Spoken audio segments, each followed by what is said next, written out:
mga chikadoras! Viral nga ngayon sa social media ang binahagi ni Nico Natividad sa kanyang Instagram account na kung saan ay kasama nga niya si Enrique na sumasaya ng Salamin by Bini at bukod nga kay Enrique, kasama din niya si Pepe Herrera at ang talent manager ni Ken.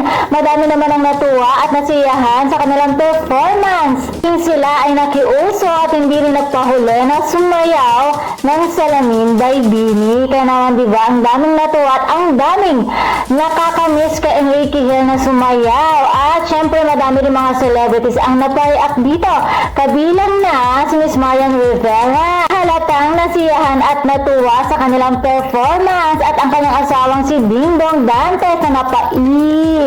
Diba nakakatuwa dahil na naman sobrang nakakamiss si Ken na sumayaw dahil alam naman natin kung gaano kagaling sumayaw si Ken. At syempre, diba, Pepe Herrera yan, diba nakakatuwa.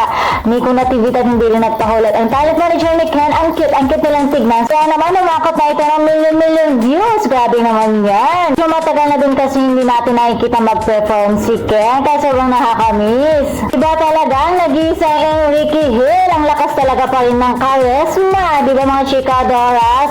Sorry Nico and Pepe, pero si Ken talaga ang nagdala sa video. So, si Ken lang talaga nakafocus ang mga viewers. Charot!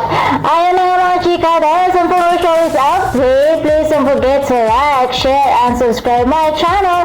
Thank you for watching!